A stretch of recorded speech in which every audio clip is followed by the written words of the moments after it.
everyone. Thank you for joining us once again on the channel. I'd like to say a very big welcome to you all, especially those of you who are joining us for the very first time. Please do well to like, share, and subscribe to our channel. Now, to all of our existing subscribers, please don't forget to give us a thumbs up on our post as they come your way. Thank you and God bless you. Well, on today's report, we have this one that says probing legality of Rivers Executive Order 21 banning political rallies in schools.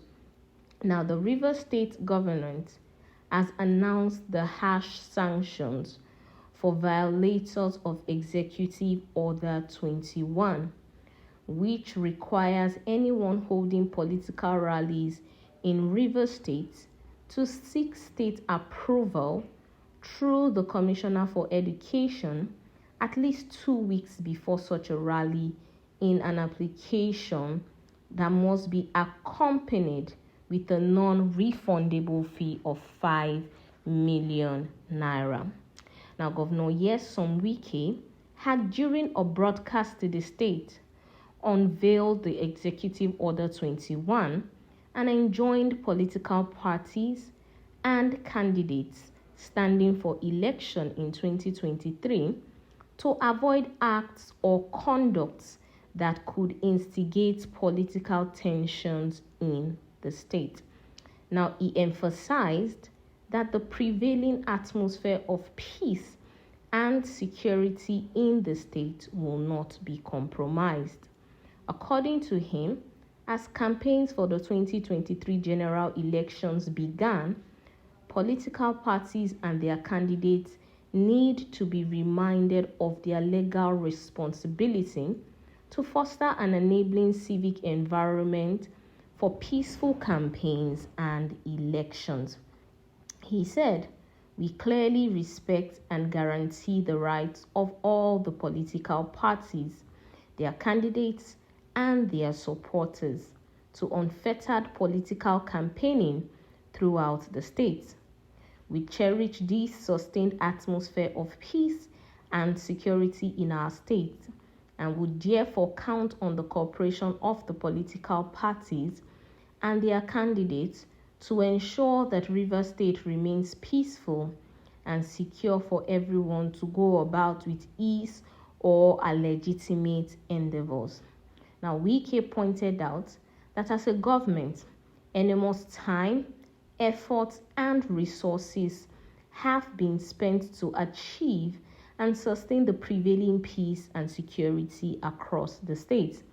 He, however, stated that his administration was conscious of the supreme duty to protect life and property in Rivers State. His words, "We will not allow any political party, their affiliates, candidates, and their supporters to violate the prevailing peace and security in the state under any political pretext.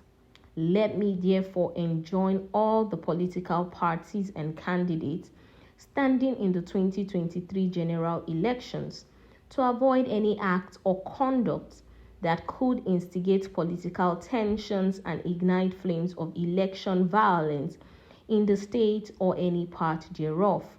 Now, Wike drew the attention of all political parties and their candidates to the Executive Order 21 that has been signed into law.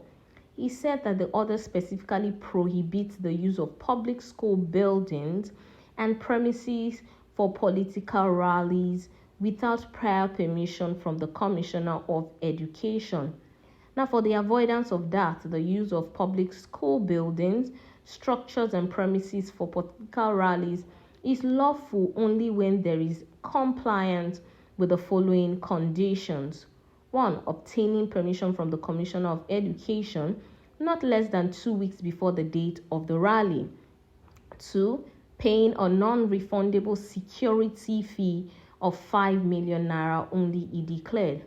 Now, consequently, there have been reactions from stakeholders on the legality of this decision. Now, while some argued that as the Chief Security Officer of the state, he is duty-bound to make laws that would ensure the security of the people. Others view the order as law targeted at the opposition parties. Now, for the Publicity Secretary of the APC in Rivers State, Darlington Uwahuju, the Executive Order 21 is contrary to the provisions of the Electoral Act.